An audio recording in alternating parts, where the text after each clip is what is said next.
Hi, in this last section of respiratory, we're going to talk about how carbon dioxide is transported in the blood. It's a little more complicated than the way oxygen is transported. So bicarbonate ion is a very important way of transporting. So see if you remember this formula. Carbon dioxide in the body associated to water, and those two are very readily available, right? Carbon dioxide and water in the body. They will combine to make carbonic acid. So in the blood, you have CO2, you have water, you're able to make this carbonic acid, which is H2CO3. H2CO3 can also convert to hydrogen ions and bicarbonate, HCO3. So look at that. If you lose one hydrogen, now you're going to have a loose hydrogen ion and bicarbonate. Well, bicarbonate is a buffer. It's a buffer because it's able to regulate the pH of the blood. Very important that you regulate the pH of the blood. So CO2 is carried in blood 3 different ways. 7% is dissolved in plasma. What was it for oxygen, remember? It was close to 1 point something percent. So 7% here is dissolved in plasma. All CO2 starts out dissolved in fluid, and the plasma is limited by its solubility. So if you can't make more of it soluble, then you need to find another way to transport it. How? Well, 23% is going to combine with those blood proteins, with globin. The portion of hemoglobin that combines to carbon dioxide is a different area. It's not going to compete for the same site with oxygen. When it is attached onto CO2, it's going to be called carbaminohemoglobin. Remember that when it was combined to oxygen, it was oxyhemoglobin. So this is carbaminohemoglobin. 23% is going to combine with globin. 70% is converted to the bicarbonate ions of the formula that I just showed you.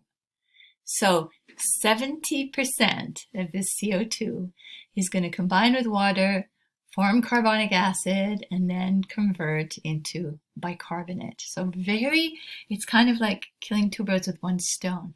One is that you're able to transport CO2 in the blood and take it where, collect it up and then breathe it out. And the other is that while you're doing that, you can form a buffer, a bicarbonate buffer here that's going to be able to control the pH of the blood at all times. So if we could draw this, you had cellular respiration happening here. You have here a cell, and inside the cell you have,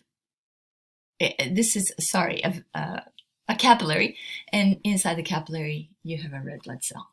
Okay? So now imagine cellular respiration happening, making too much CO2. You're making CO2, needs to be transported. Some of it,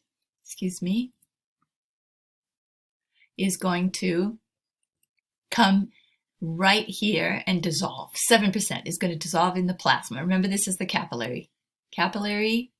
Okay, 7% dissolved. The rest is going to be gobbled up here by hemoglobin. So hemoglobin, carbaminohemoglobin, 23%, is going to attach onto that different portion of the hemoglobin as part of the red blood cell. That's fine. What about the rest?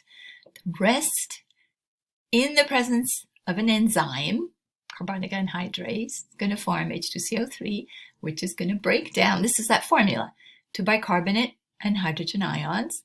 And those hydrogen ions are going to also attach onto hemoglobin.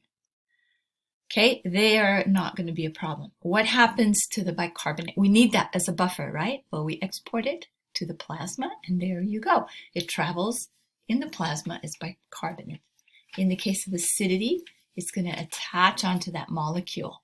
Too many hydrogen ions are going to attach onto this molecule and make carbonic acid again.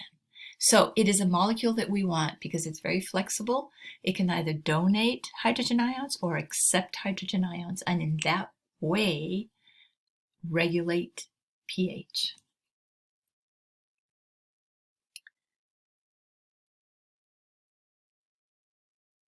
This slide shows exactly what I was talking about. Now, when you have this situation. We had the bicarbonate in the plasma. Now we're going to use it. We're going to bring it back into the red blood cell, back into carbonic acid, break it down into CO2 and water, and then dissolve some of that CO2 and export it over to the lumen of the alveolus, and then you can breathe it out. See how you've transported it, right? The CO2 is hidden in there as a bicarbonate, but when you need to get rid of it, it'll come back into the cell, make carbonic acid, release the CO2, dissolve some of it, and export it out, and you breathe it out. So you are getting rid of that excess CO2. This is written out for you. Hemoglobin acts as a pH buffer. Hydrogen ions released by carbonic acid bind to the hemoglobin and stay in the red blood cell. Bicarbonate diffuses into the plasma. This is everything that I told you, only it's written out for you. That way there are fewer free hydrogen ions in the plasma. Hydrogen ions in the plasma make for a low pH, too low pH. It therefore prevents the increase in acidity. And that is the last slide, talking about how miraculously we transport CO2 in the blood. It's pretty cool. Thank you, guys.